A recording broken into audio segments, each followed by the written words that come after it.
Hi, I'm Kevin from SKATEYOGI, and today we're going to help you select the right size for your first skateboard. You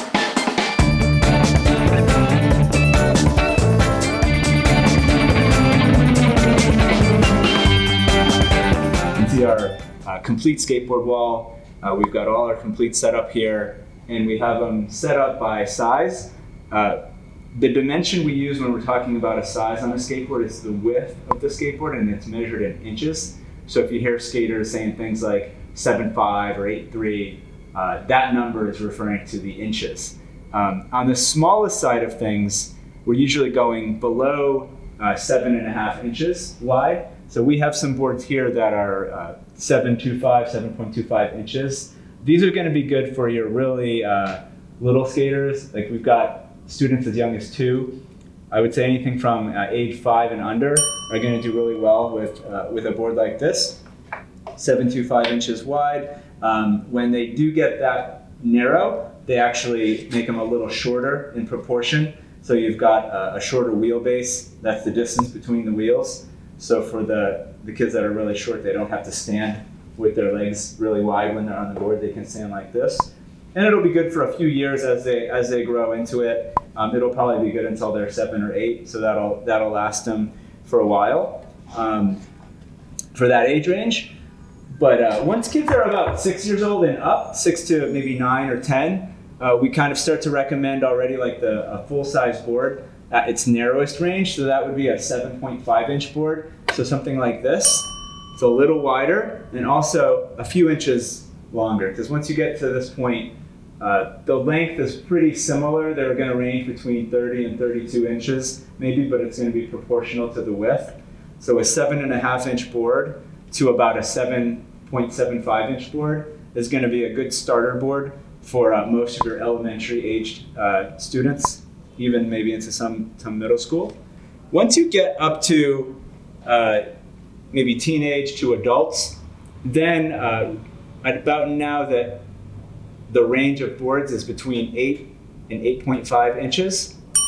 And there is a little bit of a correlation with your height, but it really comes down more to your preference and how you want to ride on your skateboard. For adults, we tend to recommend just starting off like an 8 inch board, 8.0, being a good kind of happy medium with maneuverability. So when you have a wider board compared to that, it gets to be a little harder to maneuver. It'll feel more stable, but when you go and put your weight on your toe or your heel, it's going to be a little bit harder to turn. So an 8 inch board is going to have a nice ability to maneuver. Just to kind of show you that, I have 2 of my skateboards here.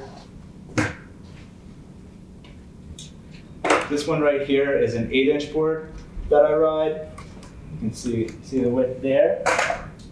And then this one is an 8.5, so I hold that up so you can see the difference. It's slightly wider, and you can definitely feel the difference when you're riding it. For me personally, a narrower board like the 8 is going to be more maneuverable for tricks, like flip tricks and street, things like that, with ollies, whereas the 8.5 is going to have a more stable feel. So maybe I'm more comfortable riding on ramps and transitions on the 8.5, and also just a little more playful and more room for error. So those are the 2 main kind of the spectrum on the trick boards. With cruiser boards, the same general idea applies, where a narrower board is going to be more maneuverable and a wider board is going to be more stable. But because it's not really designed for tricks, it can get a little more playful with the shapes and stuff. So here's 2 we've got on the wall at the moment. This is a nice kind of more narrow cruiser board, so it's going to be really maneuverable when you're riding around.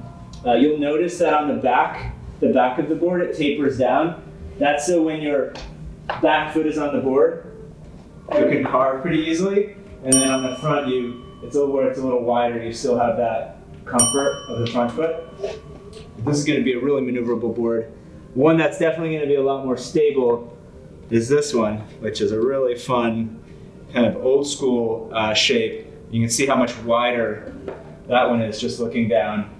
So you can see here, I think this is like a 10 inch wide board up at this point. But back down here, it tapers down to, looks like probably an 8 or an 8.5 inch back. So when you're riding it, you can carve on the back, but you still have a lot of room in the front for a super stable ride. This is going to be a little bit harder to maneuver in really quick situations, but you might have more fun riding a really stable ride on that, where this one is going to be a more maneuverable one. All right, so yeah, these two boards are kind of within the two extremes of the range of sizes and shapes that we would recommend here at SKATEYOGI, that we find people to have a good time with. There are boards that are outside these sizes, so on the shorter end of things, you get the small plastic cruiser boards. We find them to be so small that for beginners are difficult to even get their feet and get a good posture. And also the wheels are so close together that they're really reactive and they can fall off quickly. So we don't usually recommend those for beginners. Something like this is going to be all the good stuff about one of those boards without all the downsides. So that you'd be better off with this. On the larger side of things, sometimes people are wondering about longboards, and we found riding longboards in the city, at least on the sidewalks for transportation, to be very difficult, just because they're harder to maneuver. So something like this, where you're shorter, you have a shorter turn radius, would be better. Longboards are nice because they have a wider wheelbase, so they can be more stable. But with that stability also comes speed, and when you come to the corner and all the stops and starts, you're going to have to jump off your board and pick them up. So you'd probably be better off with something just with a wider truck, but a shorter wheelbase to get the stability, but also maneuverability, something like this. All of the different shapes and sizes we've presented today should be available at most of your local skate shops. So don't just ask for a new skateboard when you go into the store. Say, hey, what do you guys got in 8? It'll make you sound like a real skater, like you know what you're looking for. That's cool, right? That's cool, yeah. All right, thanks for checking out this video. Hope you found this helpful. If you've got any questions, leave them in the comments below. You can subscribe to us. You can also follow us on Instagram and YouTube at SKATEYOGI. See you next time. All right.